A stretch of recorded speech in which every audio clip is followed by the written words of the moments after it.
Queen Melissa of the Zephyrian Empire stood at the observation deck of her flagship, her crystalline features reflecting the starlight as she gazed upon the human colony ship approaching her fleet.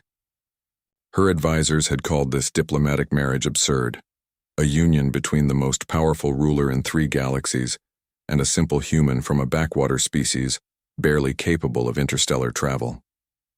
"Your Majesty," her chief advisor hissed through his translator, "this human, Barris, arrives with nothing but primitive technology.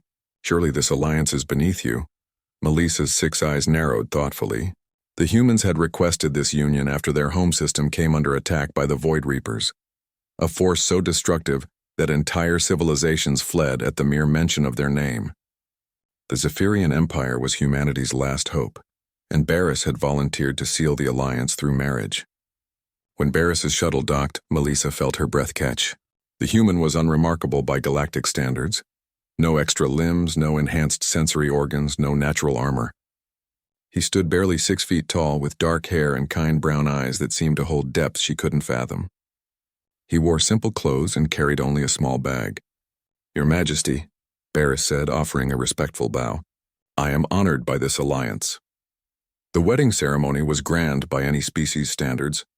Representatives from dozens of worlds attended, though many whispered about the strange pairing.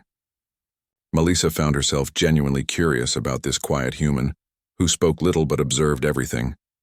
During their first week as mates, Barris proved to be thoughtful and intelligent, asking endless questions about Zephyrian culture, military tactics, and the Void Reapers.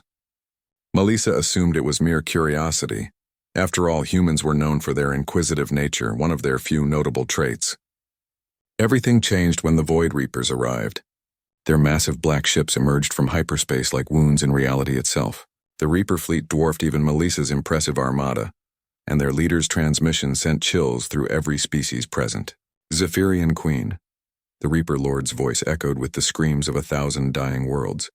"Surrender the human colony ship, and we will grant you a swift death. Resist and watch your empire burn." Melissa's fleet was formidable. Plasma cannons, quantum torpedoes, and shields powered by captured stars.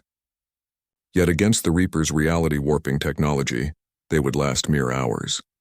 She began calculating retreat options when Barris placed a gentle hand on her arm.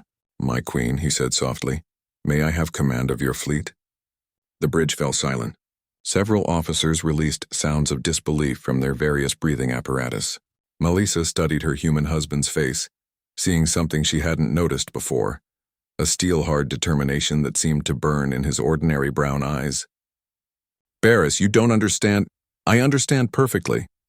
He turned to face the tactical display, and suddenly his entire demeanor shifted. Gone was the quiet, curious human. In his place stood someone who radiated command presence so intensely that even Melissa's most veteran officers straightened to attention. "Computer, analyze Void Reaper ship configurations and identify structural weak points."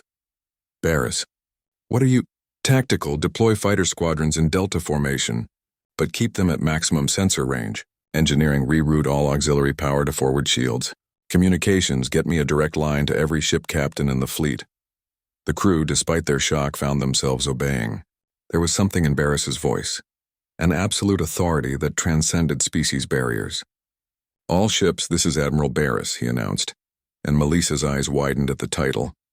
The Reapers believe they're hunting frightened prey. They're about to learn what humans call operational security. Begin Phase 1. What followed was the most brilliant tactical display Melissa had ever witnessed. Barris orchestrated her fleet like a conductor leading a symphony, turning the Zephyrians' defensive formations into something fluid and deadly. He identified patterns in Reaper movements that her best strategists had missed, exploited weaknesses in their seemingly impregnable ships, and coordinated attacks with precision that defied belief. "How do you know their tactics?" Melissa whispered as another Reaper dreadnought exploded under concentrated fire. Barris's smile was grim. "Because humans have been fighting the Void Reapers for 300 years. The revelation hit her like a physical blow. "What?" "We never asked for your protection, my queen. We asked for your fleet." His fingers danced across tactical controls with practiced ease. "Humanity has been the Reaper's primary target since we first achieved spaceflight. We've lost 67 colonies, but every battle taught us something new about their capabilities. Another wave of Reaper ships crumbled under his tactical genius. We spent centuries learning to think like them, to predict their movements, to turn their own strength against them. Every human carries this knowledge. We're all soldiers in a war that began before most galactic species achieved sentience.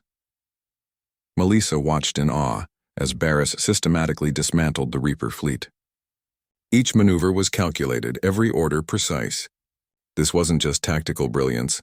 This was the culmination of centuries of desperate warfare, distilled into pure strategic perfection. The other human colonies that she began, decoys and information-gathering posts. Our real strength has always been hidden, waiting for the right moment. Barris's eyes never left the tactical display as the last Reaper ship fled into hyperspace. We needed allies who could match our technology to our experience. We needed your ships and your trust. As the battle ended and victory reports flooded in, Melissa looked at her human husband with new eyes. This quiet, unremarkable man had just achieved what military theorists claimed was impossible. He had defeated the Void Reapers in open battle. You could have conquered my empire, she realized. Barris turned to her and she saw the weight of centuries in his gaze, the burden of a species that had been forged in the crucible of eternal war. Conquest was never our goal, my queen. We just wanted to finally come home. In that moment, Melissa understood why the humans had seemed so ordinary, so unthreatening. They had spent centuries perfecting the art of hiding their true nature, becoming masters of deception born from necessity. Her marriage hadn't been a diplomatic formality. It had been a recruitment of the most advanced military force in the galaxy, and she had fallen in love with their greatest general.